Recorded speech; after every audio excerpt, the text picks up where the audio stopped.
Hey there, everybody. Welcome back with the Plat. Purplatypus is the name, and we're doing a slightly different kind of Dragon Quest Tact video today. Basically, I've gotten the question enough times where I felt like it was worth just addressing in a video. Basically, especially with the rank up event going on right now. It's only a couple more days by the time you see this probably, but basically, where do I farm white orbs? Where do I farm this, that, these kinds of crystals, this thing, the other thing? So I figured I'd just make a video going over it really quick. There's actually a great resource. This video is not going to be very long.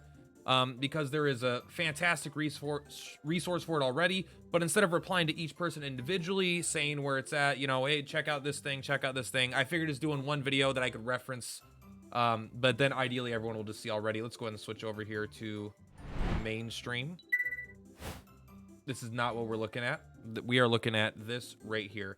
Now, it's on the Reddit, it's on the Discord. Some wonderful people by Meow, this says, have compiled a list of data gathered for the game that has been, I think it has been officially data mined. I'm not 100% sure. But I know some parts of it is. I don't know what part, I don't know exactly what is and isn't, but this seems to be pretty confident. These are pretty good numbers. But basically, I'm going to leave a link to this exact document in the description down below. This thing has everything. This is what I use all the time. But just quickly, let's kind of go over the information and then I'll kind of show off the entire sheet.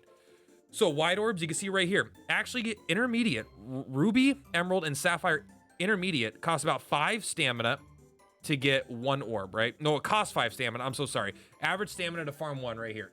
1250 to get 1 orb. Then you can see it goes down and down. And this is basically, not only is this good, like if you're farming one thing to go, you know, you can go for this, but if you find that you want something like you want to get a cocktail of ingredients, like you're not looking for anything but specific, you can kind of still look like, all right, I get good here from advanced on these levels, but here I get better, you know, I get pretty good on advanced here, but ultra, you can kind of figure out what level you want to run based off combining all the numbers. But also if you just want specifically white orbs or white stones, it can show you exactly where to go. And you can see what's actually kind of interesting is the intermediate levels are actually the best for white orbs. And the white beginners are best for the stones, white stones. Beginner, so sorry, got the hiccups.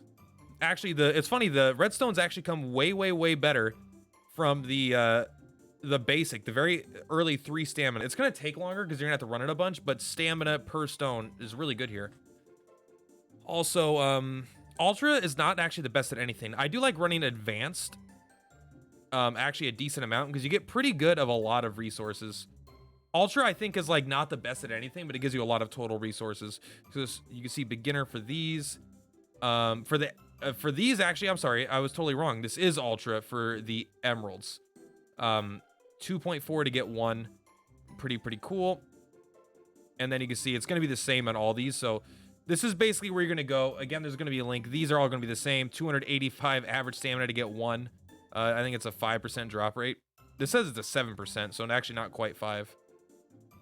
Which is actually, you know, slightly, you know, 2% better, right? And then most people already know. But this one is another one I find actually interesting, right? The types of books that you want to get. Most people don't give a shit about C's, but B books are really popular. B books, as we call them. It's actually the 8 stamina level is the best where to get the B books. Ultra gives you, it's not that much worse of a rate, but it is worse. So definitely worth noting if you want to farm the most amount of level B's, you actually want to do the 8. And obviously 20 is going to be the only place you can get the A tombs, or A tomes rather. And then there's this. So this is all the droppable items, right? Where to farm for the rank up stuff. But this isn't all this list offers, all right? Let me actually reset the transformation on this so we can go through the entire sheet here. This is on YouTube, properties, transform, reset, transform. You're going to hear that same menu music for a while, all right? So basically, if you come down here, is basically what I'm wanting to show. You can come down here. There's everything here, right? There's farm calculator 1, and you come here, it's going to be like, basically, I don't use that page that much, but there's the slime festival one, right? And I'm sorry, this is not exactly set up, but it's kind of hard to make sure you guys can see everything. But, you know, you go slime festival 1, we could take a look. You know what? I probably should I should have set it up so I have a zoom in on the bottom and the zoom in at the top. This is, look, I'm not a pro here, all right? But look, we can see there's a slime festival tab. This is giving you basically the rundown of the really, really important things here. There's a best monsters tab. If you want to farm a specific monster, you could look it up alphabetically by which monsters are farmable and where they're farmable and which is the best drop rates and what their exact drop rates are. Best item list, we were there. Weapon drop list, you can go through for different weapons, see what you're likely to get.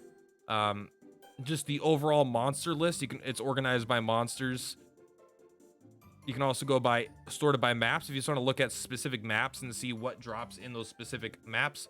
And then there's then there's a whole tab here that leads to other resources, right? The S tier reroll priority list, the ability recommendation calendar, effective HP database, global unit database. All these things are just like so useful and so good. So I highly recommend checking this out. But I kind of hope that, you know, maybe you don't have to look it up now. Maybe I've shared it enough, but definitely bookmark this page, use it, give thanks in the Discord to the official Dragon Quest Tact Discord for all this work that they're doing. I'm not putting in any of the work. None of this work is because of me. I just reap the fruits of their labor. And it's been very, very helpful to me. And they update it fast. I mean, like, when the slime event came out, like, it was up within a day or two, right? All the drop rates of all this stuff, you know? And so I've been using it for the last week or two. Now, I don't need to use this as much as I used to now that I kind of know most of the stuff myself, but this is always a nice reminder here. Like, when we're getting like 7 new units in a few days, it's going to be nice to know, like, oh, I'm suddenly out of redstones and I can't buy any more from the shop today. All right, I'm going to farm -3 for like, I don't know, 60 stamina to get a bunch of those, stock up on those, stock up on these, you know, so it helps remind you how to be efficient. And without further ado, I think we're gonna end that video short and sweet. I know it's kind of a short video today, but honestly, this might be the most important video that any of you guys watch on my channel because it's one of those teach a man to fish as opposed to, you know, give a man a fish ideas where instead of telling you where to go for the best thing, you can now bypass me entirely, going directly to this and see all the information you're going to need. Anyway, that's gonna be it for today, guys. Purplatypus is Purplatypus. Hope you enjoyed the video. And honestly, I just appreciate all the support I've gotten. Dragon Quest Tact has been a lot of fun for me. I'm not really much of a mobile game guy. I'm not a gacha guy. However, Dragon Quest Tact has been phenomenal, and there's no doubt that you guys all being so supportive and positive and showing up for the videos has been a big part of that. Also, the community's been really, really nice. You know, all the content creators have been just fantastically super nice people. And I'm having a really good time creating content. I'm hoping to keep pushing this thing as far as I can go. You know, I got more guides coming out soon, more unit reviews, more boss fights, you know, everything basically. And when Arena comes out, there's gonna be a whole fucking plethora of like tier lists and strategies and shit I'm gonna do there. I don't even know what it's gonna be like, but all I know is I plan on covering every aspect of this game I can.